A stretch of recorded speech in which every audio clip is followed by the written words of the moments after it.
পড়ছি শুভব্রত মুখোপাধ্যায়। বিশেষ খবর। নির্বাচন কমিশন অষ্টাদশ লোকসভা নির্বাচনের নির্ঘণ্ট ঘোষণা করেছে। 19 এপ্রিল থেকে 1 জুন পর্যন্ত 7 দফায় ভোট গ্রহণ। অবাধ ও সুষ্ঠু নির্বাচনের সামনে পেশিশক্তি, অর্থ, ভুল তথ্য এবং নির্বাচনী আচরণবিধি লঙ্ঘনকে সবচেয়ে বড় চ্যালেঞ্জ বলে উল্লেখ করেছেন মুখ্য নির্বাচন কমিশনার রাজীব কুমার। এবারই প্রথম লোকসভা ভোটে 85 বছরের বেশি বয়স্ক এবং দিব্যাঙ্গদের জন্য বাড়ি থেকে ভোটদানের ব্যবস্থা করেছে কমিশন।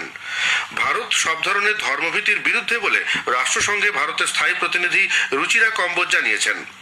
নবভারত সাক্ষরতা কার্যক্রমের অঙ্গ হিসেবে আজ 23টি রাজ্যে বুনিয়াদী সাক্ষরতা ও সংখ্যা জ্ঞানের পরীক্ষা FL-NAT অনুষ্ঠিত হবে। মহিলাদের প্রিমিয়ার লিগ ক্রিকেটের ফাইনালে আজ দিল্লি ক্যাপিটালস রয়্যাল চ্যালেঞ্জার্স ব্যাঙ্গালোরের মুখোমুখি হবে। আসছে বিস্তারিত খবরে। নির্বাচন কমিশন 2024 সালের সাধারণ নির্বাচনের নির্ঘণ্ট ঘোষণা করেছে। আগামী মাসের 19 তারিখ থেকে 7 দফায় অষ্টাদশ লোকসভা নির্বাচনের ভোট গ্রহণ অনুষ্ঠিত হবে। নতুন দিল্লিতে গতকাল এক সাংবাদিক সম্মেলনে এই নির্ঘণ্ট ঘোষণা করে মুখ্য নির্বাচন কমিশনার রাজীব কুমার বলেছেন, ভারতীয় গণতন্ত্রের সবচেয়ে বড় উৎসবের জন্য কমিশন পুরোপুরি প্রস্তুত। এবারের নির্বাচনে প্রথম দফায় 21টি রাজ্যের 102টি লোকসভা কেন্দ্রের ভোট গ্রহণ 19 এপ্রিল। এই দফায় বিজ্ঞপ্তি জারি হবে 20 মার্চ। মনোনয়নপত্র জমা দেওয়ার শেষ তারিখ 27 মার্চ। পরদিন সেগুলি পরীক্ষা করে দেখা হবে। মনোনয়ন প্রত্যাহারের শেষ তারিখ 30 মার্চ। দ্বিতীয় দফায় 13টি রাজ্যের 89টি লোকসভা আসনে ভোট নেওয়া হবে 26 এপ্রিল। এই দফায় বিজ্ঞপ্তি জারি হবে 28 মার্চ। মনোনয়নপত্র জমা দেওয়ার শেষ তারিখ 4 এপ্রিল। পরদিন সেগুলি পরীক্ষা করে দেখা হবে। মনোনয়ন প্রত্যাহারের শেষ তারিখ 8 এপ্রিল। তৃতীয় দফায় 12টি রাজ্যের 94টি লোকসভা আসনে ভোট নেওয়া হবে 7 মে। এই দফায় বিজ্ঞপ্তি জারি হবে 12 এপ্রিল। মনোনয়নপত্র জমা দেওয়ার শেষ তারিখ 19 এপ্রিল। পরদিন সেগুলি পরীক্ষা করে দেখা হবে। মনোনয়ন প্রত্যাহারের শেষ তারিখ 22 এপ্রিল। চতুর্থ দফায় 10টি রাজ্যের 96টি লোকসভা আসনে ভোট নেওয়া হবে 13 মে। এই দফায় বিজ্ঞপ্তি জারি হবে 18 এপ্রিল। মনোনয়নপত্র জমা দেওয়ার শেষ তারিখ 25 এপ্রিল। পরদিন সেগুলি পরীক্ষা করে দেখা হবে। মনোনয়ন প্রত্যাহারের শেষ তারিখ 29 এপ্রিল।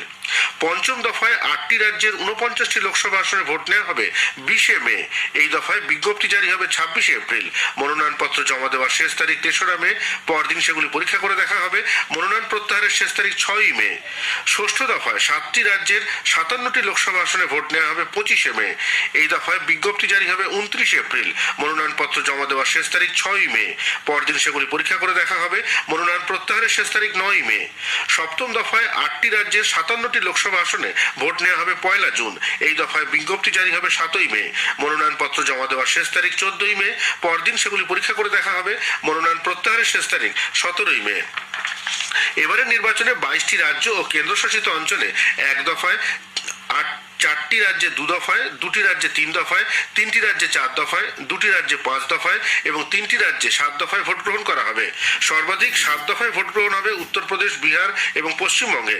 সারা দেশে মোট 543টি আসনে একই সঙ্গে ভোট গণনা হবে 4 জুন। উল্লেখ্য, সপ্তদশ লোকসভার মেয়াদ শেষ হচ্ছে চলতি বছরের 16 জুন। মুখ্য নির্বাচন কমিশনার রাজীব কুমার বলেছেন, 2024 সাল সারা বিশ্বের কাছে নির্বাচনের বছর। বিশ্বের মানচিত্রে সাধারণ নির্বাচনের মাধ্যমে ভারতের মুখ উজ্জ্বল করার প্রতিশ্রুতি দিয়ে শ্রী কুমার বলেন, নির্বাচন পরিচালনার জন্য সংশ্লিষ্ট আধিকারিকদের যথোপযুক্ত প্রশিক্ষণ দেওয়া হয়েছে। 10.5 লক্ষেরও বেশি ভোট গ্রহণ কেন্দ্রে 55 লক্ষেরও বেশি বৈদ্যুতিন ভোট যন্ত্রের মাধ্যমে হবে এবারের ভোট গ্রহণ। সমগ্র ভোট পর্ব নির্বিঘ্নে সম্পন্ন করার জন্য 2100 জন পর্যবেক্ষক নিয়োগ করা হবে। এবারই প্রথম লোকসভা ভোটে অশীতিপর এবং বিশেষভাবে সক্ষম নাগরিকদের জন্য বাড়ি থেকে ভোটদানের ব্যবস্থা করা হচ্ছে। মোট 96 কোটি 80 লক্ষ ভোটদাতার মধ্যে 47 কোটি 10 লক্ষ মহিলা ভোটার রয়েছেন। এবারে নির্বাচনে 20 থেকে 29 বছর বয়সী যুব ভোটদাতার সংখ্যা 19 কোটি 74 লক্ষ। 18 থেকে 19 বছর বয়সী 1 কোটি 80 লক্ষ তরুণ তরুণী এবারই প্রথমবার ভোট দেবেন। এবারে নির্বাচনে 4টি কে মুখ্য নির্বাচন কমিশনার চ্যালেঞ্জ বলে উল্লেখ করেছেন। এগুলি হলো মাসেল বা পেশি শক্তি, মানি অর্থাৎ অর্থ, মিস ইনফরমেশন বা ভুল তথ্য এবং model code of conduct violation বা নির্বাচনী আচরণবিধি লঙ্ঘন। হিংসার ঘটনা সামনে এলে কমিশন কঠোর হবে বলেও শ্রী কুমার জানিয়েছেন। নির্বাচনে অর্থের নয়ছয় রুখতে অনলাইন অর্থ লেনদেনের উপর এনফোর্সমেন্ট দপ্তরকে কড়া নজর রাখতে বলা হয়েছে। পশ্চিমবঙ্গের 42টি আসনে 7 দফায় ভোট নেওয়া হবে।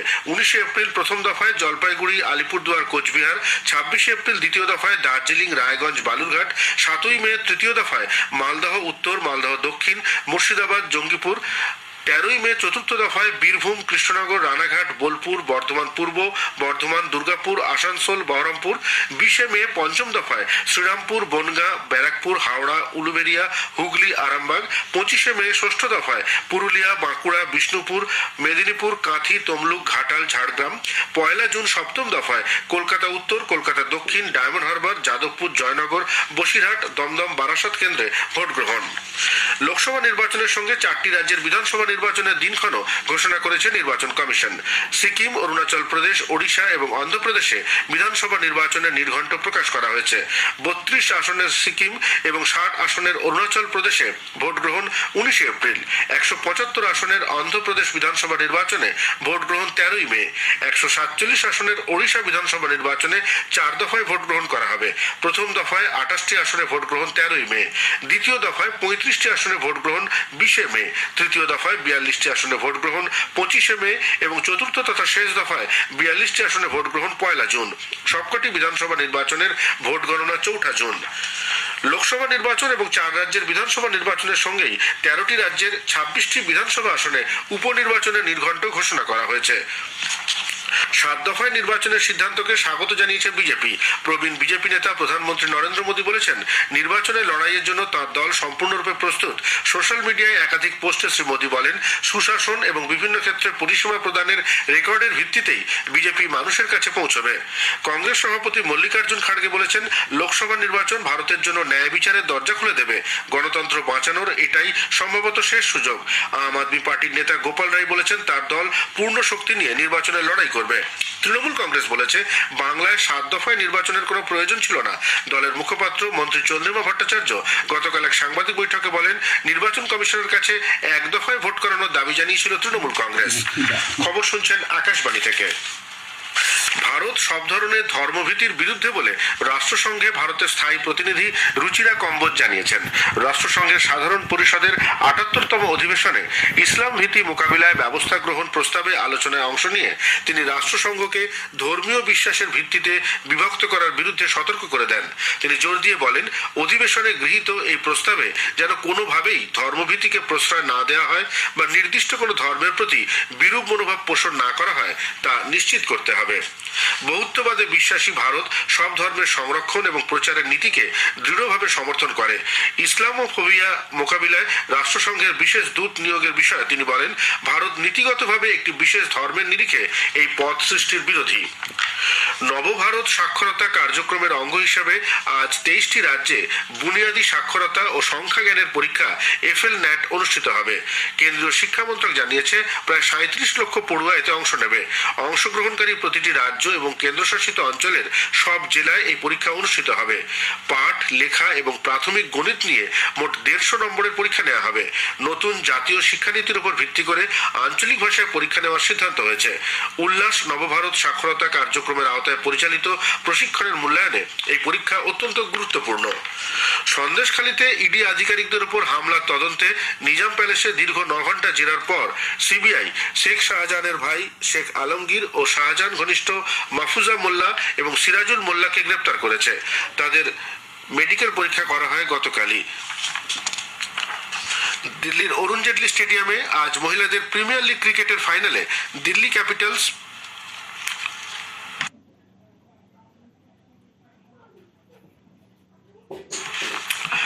রয়্যাল চ্যালেঞ্জার্স ব্যাঙ্গালোরের মুখোমুখি হবে। খেলা শুরু হবে সন্ধ্যে 7:30টায়। দিল্লি ক্যাপিটালস গতবার প্রিমিয়ার লিগের প্রথম সংস্করণের রানার্স আপ ছিল। ফাইনালে তারা মুম্বাই ইন্ডিয়ান্সের কাছে পরাজিত হয়। দিল্লি ক্যাপিটালস এবারের লিগে 8টি ম্যাচের মধ্যে 6টিতে জিতে 12 পয়েন্ট নিয়ে লিগ তালিকায় শীর্ষ থেকে ফাইনালে পৌঁছেছে। অন্যদিকে রয়্যাল চ্যালেঞ্জার্স ব্যাঙ্গালোর গতকাল প্লে অফে গতবারের চ্যাম্পিয়ন মুম্বাই ইন্ডিয়ান্সকে 5 রানে হারিয়ে ফাইনালে পৌঁছেছে। ভারতের লক্ষ্য Sen all England badminton championship থেকে বিদায় নিয়েছেন। গতরাতে সেমিফাইনালে তিনি ইন্দোনেশিয়ার জোনাথন ক্রিস্টির কাছে 12-21, 21-10, 15-21 পরাজিত হয়। তার এই প্রতিযোগিতার ফাইনালে ওঠার সম্ভাবনা শেষ হয়ে যায়। শেষ করার আগে খবরের বিশেষ কিছু অংশ আরো একবার। নির্বাচন কমিশন অষ্টাদশ লোকসভা নির্বাচনে নির্ঘণ্ট ঘোষণা করেছে। 19 এপ্রিল থেকে 1 জুন পর্যন্ত 7 দফায় ভোট গ্রহণ। অবাধ ও সুষ্ঠু নির্বাচনের সামনে পেশি শক্তি, অর্থ, ভুল তথ্য এবং নির্বাচনী আচরণবিধি লঙ্ঘনকে সবচেয়ে বড় চ্যালেঞ্জ বলে উল্লেখ করেছেন মুখ্য নির্বাচন কমিশনার রাজীব কুমার। খবর শেষ হলো।